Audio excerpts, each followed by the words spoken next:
Então, eu estava falando sobre isso aqui, né?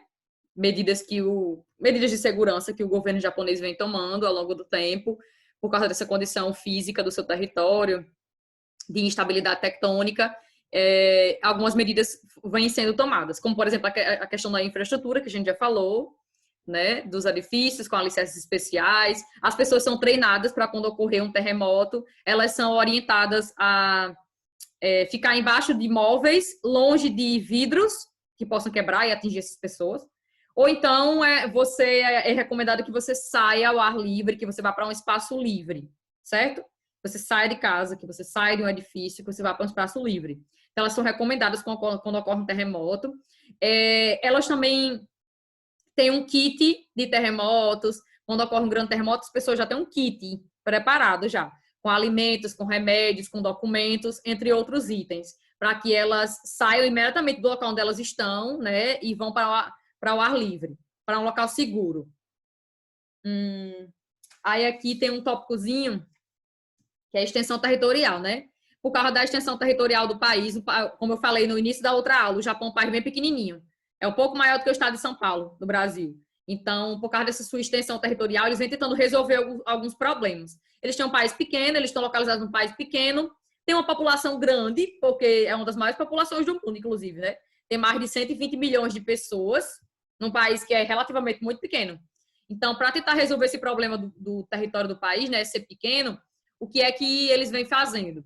Vem tentando, através da tecnologia, construir algumas áreas através do aterramento do mar, da água do mar, aterrando a água do mar para construir determinadas coisas, determinadas infraestruturas.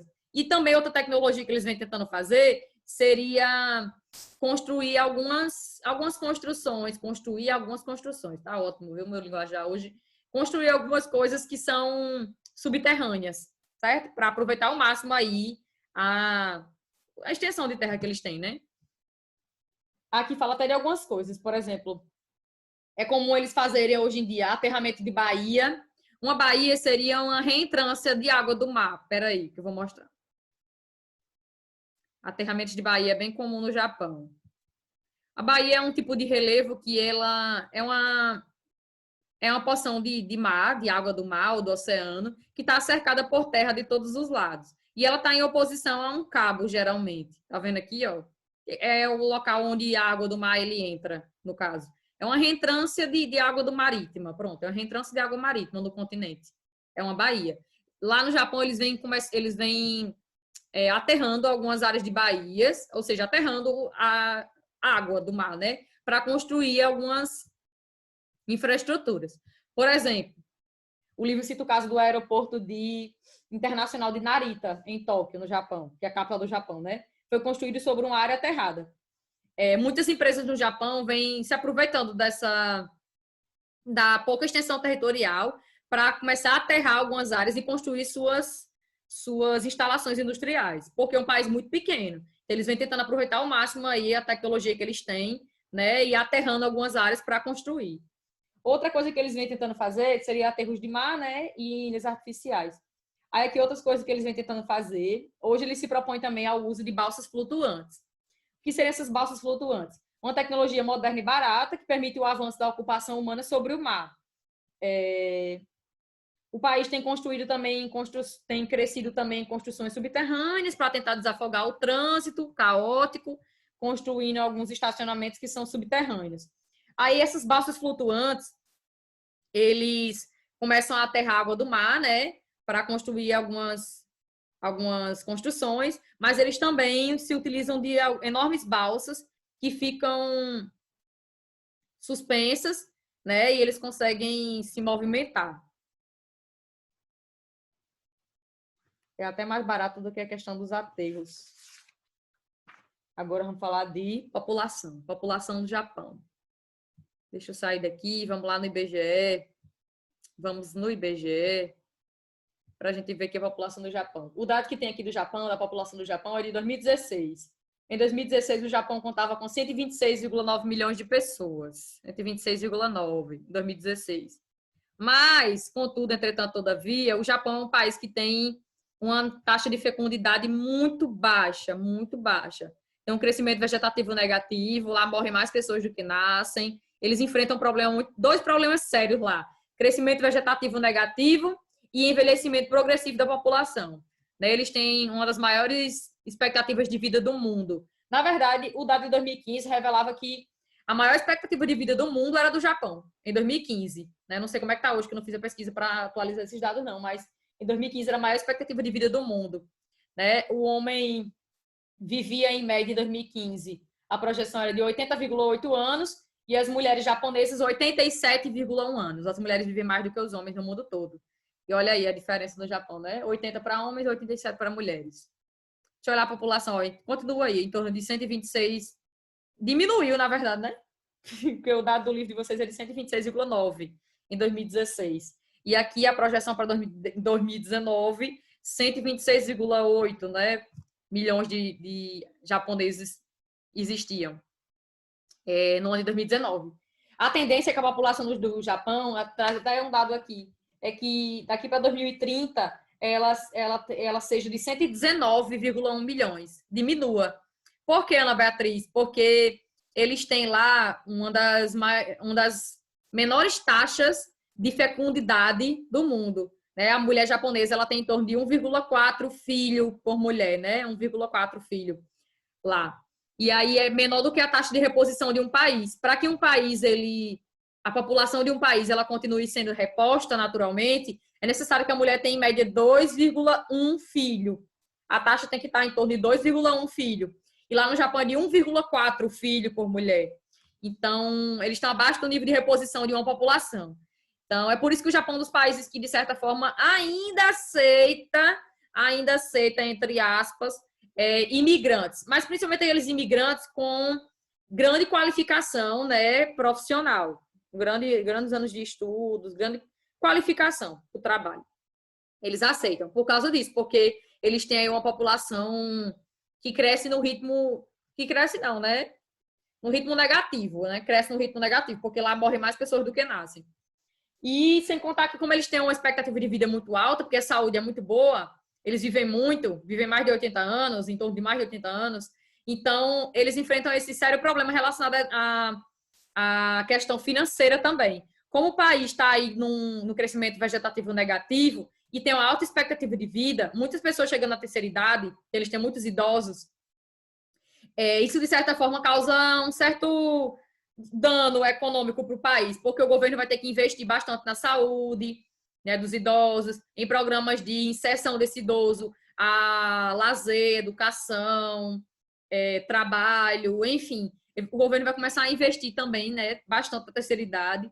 Vai ter que também investir na questão da previdência social, né? Tem muitos idosos, então muitas pessoas aposentadas. Então, de certa forma, isso requer muito dinheiro também, muito capital do Estado. Então, e outra coisa, quanto menor a quantidade de jovens e maior de adultos, a gente sabe que quem trabalha mais na população, né, são os jovens. Então, isso é uma coisa negativa para o Japão. Acho que eu tenho aqui a pirâmide etária do país. Deixa-me ver. Olha aqui a pirâmide etária. Tem um comparativo, acredito que tem um comparativo. Tem 2018 e 2050, a projeção para 2050. Uma pirâmide etária, já mostrei para vocês, eu acredito, né? Uma pirâmide etária ela é dividida conforme o sexo e conforme a idade das pessoas. O sexo, pode olhar que aqui está a cor vermelha, está sinalizando as mulheres, e a cor azul, os homens. Infelizmente, é dessa forma, né? Que é distribuída em pirâmide, geralmente. Aí a base da pirâmide indica a quantidade de jovens, o corpo da pirâmide, essa parte mediana, adultos, e o topo, idosos. A base da pirâmide indica a natalidade, a fecundidade da mulher naquele país. Quanto mais estreita, menor, né, a natalidade, menor número de nascimentos e, consequentemente, menor a fecundidade da mulher. Repare que a base aqui ela está bem mais estreita do que o corpo. Eles são um país bem maduro, ó, tem uma grande quantidade de adultos em detrimento de jovens e de idosos. Mas o topo é um topo bastante largo, né? É um país desenvolvido, é um topo bastante largo. Tem uma saúde aí muito boa, uma das maiores expectativas de vida do mundo. E indica uma boa condição de vida, né? Indica também que a educação desse país é muito boa, porque quanto mais estreita a base da pirâmide, quer dizer que as pessoas são bem informadas quanto à questão da prevenção de gravidez, enfim. Se indica também que muitas mulheres estão no mercado de trabalho, ou que muitas mulheres estão estudando, ou adiando a gravidez, indica tudo isso. Tem a ver com a educação, informação da sociedade. Portanto, repare aqui em 2018, ó, isso aqui é 2018, e repare aqui para 2050, né, a projeção. Vai se estreitar cada vez mais, ó, porque vai diminuir cada vez mais aí, consequentemente, a fecundidade da mulher japonesa e o número de nascimentos. E tende a se tornar um país idoso, um país bastante maduro. Eles já são um país maduro, né? Mas bastante maduro. Isso é um problema para o país futuramente, porque na medida que eles crescem em expectativa de vida, saúde melhora, aumenta a quantidade de idosos, de adultos, diminui a natalidade. Então, eles têm um crescimento vegetativo negativo, que é a diferença de natalidade e menos mortalidade, né? Morrem mais pessoas do que nascem. E outra coisa que acontece também é que a população economicamente ativa, PEI, população economicamente ativa, que são as pessoas que trabalham no país, PEI não, é PEA, população economicamente ativa, PEA, errei, PEA. A população que trabalha vem cada vez mais diminuindo, porque são jovens, né? E os jovens é que, de certa forma, mantêm aí a sociedade dos idosos, né? Recebendo aposentadoria, porque eles trabalham. Grande parte das pessoas que trabalham, que são ativas, a PEA, a população economicamente ativa, são os idosos. Então, isso é uma coisa negativa. Aumenta a expectativa de vida, aumenta a quantidade de idosos, aumenta os adultos, mas diminui a população economicamente ativa, PEA, que trabalha na sociedade e mantém lá o todo funcionando, de certa forma, na economia. Então, é por isso que o país se preocupa muito com essa questão da natalidade, deles estarem abaixo do nível de uma reposição da população. Agora, vamos para o tópico educação, cultura e trabalho, que tem muito a ver com a economia também do país. O Japão é um país que tem uma cultura milenar e valores muito arraigados na sociedade. Eles são muito obedientes uns com os outros, respeitosos, muito disciplinados em tudo. Isso é um valor da sociedade japonesa. Eles são muito respeitosos, têm essa cultura de ser respeitosa, uma cultura muito obediente e também disciplinada. É tanto que uma das coisas que fez com que o Japão se reerguesse pós Segunda Guerra Mundial foi esses valores sociais que a população possui, né? Eles começaram a trabalhar após a Segunda Guerra Mundial para reconstruir o país e ganhando muito pouco, mas com o intuito de reconstruir o país. Então, eles são muito disciplinados, eles têm esses valores, são muito nacionalistas, têm um espírito nacionalista também.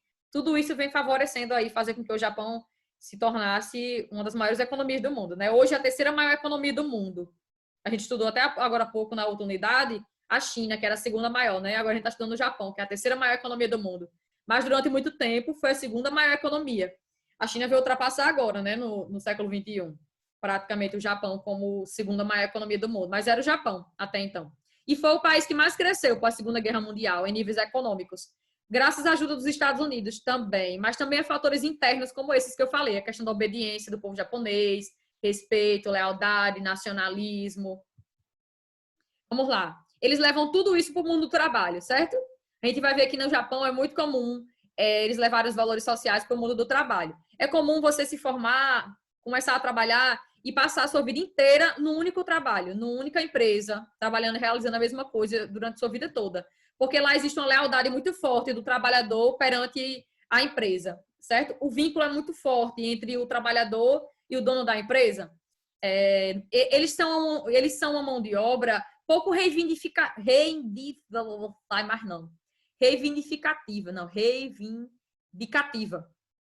Eles, eles são mão de obra que não reclama muito, pronto, das coisas. Eles tendem a ser muito obedientes ao patrão, muito disciplinados, muito respeitosos. Enfim, eles têm esses valores, e esses valores ultrapassam a questão da cultura, do modo de vida deles, e vão para o mundo do trabalho, certo? Existe um forte vínculo entre o trabalhador e a empresa. E eles não reivindicam muitas coisas, né? Porque geralmente eles são bem pagos, o trabalho é bem remunerado, é valorizado, o que ele faz pela empresa. Enfim, então eles, portanto, não são uma mão de obra aí com muitas manifestações, certo? E eles levam esses valores deles para tudo que tá da vida deles, inclusive para o trabalho. Deixa eu ver se falta alguma coisa. Aí tem um tópico aqui, a mulher na sociedade japonesa. A mulher japonesa, assim como a mulher chinesa, a mulher indiana, é uma mulher que durante muito tempo teve o seu papel relegado aos cuidados da casa e dos filhos. Mas, recentemente, as mulheres japonesas elas vêm se inserindo cada vez mais no mercado de trabalho, estudando mais, né, exercendo cargos de poder, exercendo empregos bem remunerados. E no ano de 1999, o governo japonês adotou algumas medidas, promulgou algumas leis que visavam basicamente reduzir a disparidade entre o gênero, né? Entre homens e mulheres. E com essas leis de 1999, diminuiu um pouco a desigualdade entre homens e mulheres no Japão. Fez com que a mulher se inserisse mais no mercado de trabalho, estudasse mais, tivesse um papel de mais protagonismo dentro da sociedade japonesa. Mas, contudo, entretanto, todavia, a mulher japonesa até hoje ainda ganha menos do que os homens japoneses, exercendo a mesma função, né? Ainda ganham menos do que os homens. Isso ainda é um problema que o país enfrenta. Embora essas leis de 99 ajudaram um pouquinho nessa questão da diferença entre homens e mulheres, mas elas ainda ganham menos do que eles.